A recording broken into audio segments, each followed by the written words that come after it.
Hello बच्चों, आज हम अध्याय कृषि के भाग 3 पर चर्चा करेंगे। बच्चों, इस वीडियो में हम चर्चा करेंगे मुख्य फसलों पर, जिसके अंतर्गत हम खाद्य फसल और रेशेदार फसल पर चर्चा करेंगे। तो चलिए अब हम आगे बढ़ते हैं और शुरुआत करते हैं मुख्य फसलें से।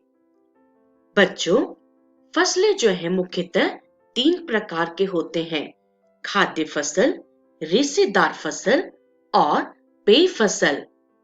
खाद्य फसल की बात करें तो उनमें वो फसलें आते हैं जो खाने के यूज में आते हैं।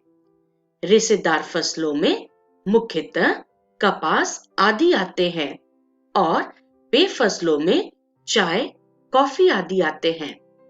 चलिए अब हम आगे बढ़ते हैं और इन सभी फसलों के प्रकार पे एक-एक करके चर्चा करते हैं।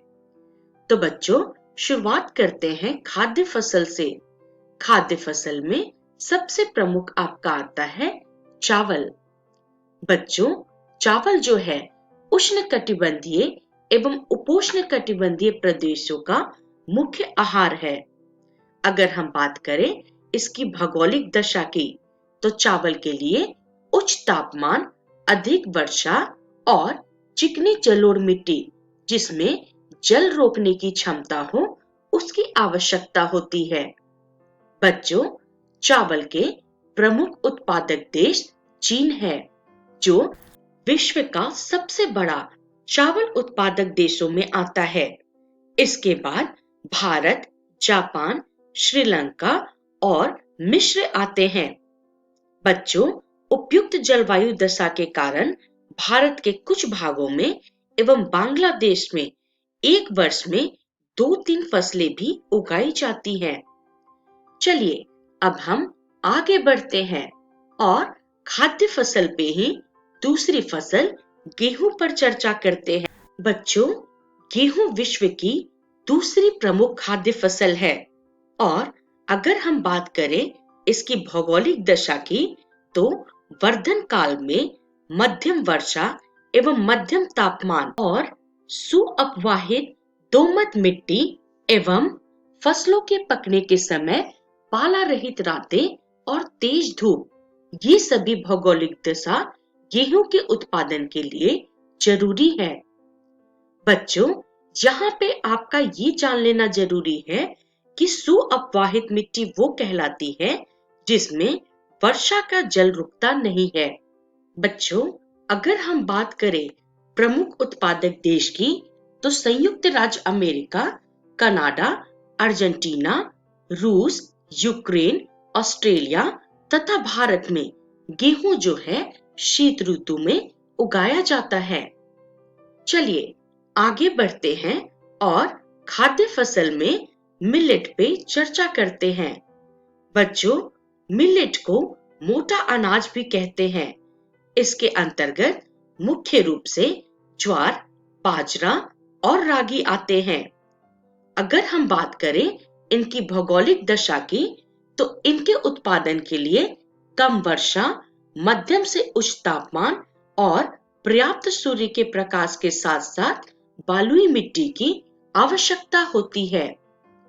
बच्चों, अगर हम बात करें इसके उत्पादक देश की, तो भारत, नाइजीरिया, माली, चीन इसके जो हैं प्रमुख उत्पादक देश हैं। तो चलिए अब हम आगे बढ़ते हैं और खाद्य फसल में अब हम चर्चा करते हैं मक्का पे। बच्चों, मक्का का मूल स्थान जो है मेक्सिको है और यह मुख्यतः जो है उपोष्णकटिबंध का पौधा है। अगर हम बात करें इसकी भौगोलिक दशा की, तो इसके उत्पादन के लिए मध्यम वर्षा एवं तापमान, अधिक धूप, चिकनी दोमट सुअपवाहित मिट्टी की आवश्यकता होती है। चलिए अब हम आगे बढ़ते हैं और अब हम देखते हैं कि इसके प्रमुख उत्पादक देश कौन हैं। तो बच्चों, मक्का के प्रमुख उत्पादक देश संयुक्त राज्य अमेरिका, चीन, ब्राजील, मैक्सिको और भारत है। चलिए अब हम आगे बढ़ते हैं और अब हम चर्चा करते हैं रेशेदार फसल पर। बच्चों, रेशे वाली फसल में कपास जो है सबसे प्रमुख माना जाता है और भारत को कपास का जन्मदाता भी माना जाता है। बच्चों, अगर हम बात करें कपास के उत्पादन के लिए भौगोलिक दशा की, तो इसके उत्पादन के लिए मध्यम से उच्च तापमान, हल्की वर्षा, काली एवं जलोढ़ मिट्टी, पाला रहित दिन और तेज चमकीले धूप आवश्यक होती हैं। और अगर हम बात करें इसके प्रमुख उत्पादक देश की, तो संयुक्त राज्य अमेरिका, चीन, भारत, पाकिस्तान, ब्राजील और मिस्र हैं। बच्चों, आपकी जानकारी के लिए हम ये बता दें कि आजादी से पहले भारत कपास और जूट का बड़ा उत्पादक देश था और आजादी के पश्चात कपास और जूट का उत्पादन का बड़ा हिस्सा पाकिस्तान और बांग्लादेश में चला गया।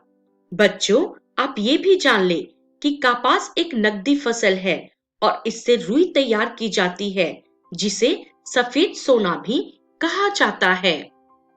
चलिए आगे बढ़ते हैं और अब रेशेदार फसल में पटसन पे चर्चा करते हैं। बच्चों, पटसन भी रेशेदार फसलों में प्रमुख माना जाता है। इसके रेशे से घोड़े, तंबू, तिरपाल, दरी और रस्सियां बनती हैं।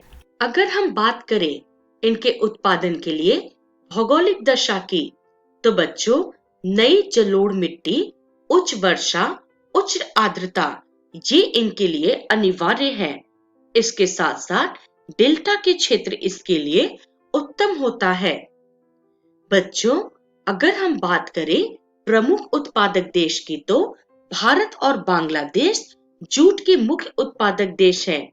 इसके अलावा चीन, उज्बेकिस्तान, नेपाल, म्यांमार और वियतनाम में भी इसकी खेती होती है। बच्चों, आपकी जानकारी के लिए यहाँ पे ये बता दें कि पटसन को सुनहरा रेशा भी कहा जाता है। तो चलिए अब हम आगे बढ़ते हैं और देखते हैं कि इस वीडियो में हमने क्या सीखा।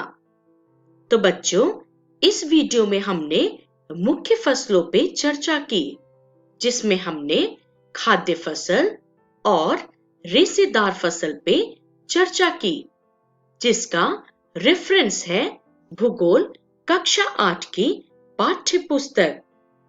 बच्चों, इसके साथ ही अगली वीडियो में हम कृषि विकास, भारत का एक फार्म और संयुक्त राज्य अमेरिका का एक फार्म पे चर्चा करेंगे। तो बच्चों, हम अगली वीडियो के साथ जल्द ही मिलेंगे। तब तक के लिए धन्यवाद।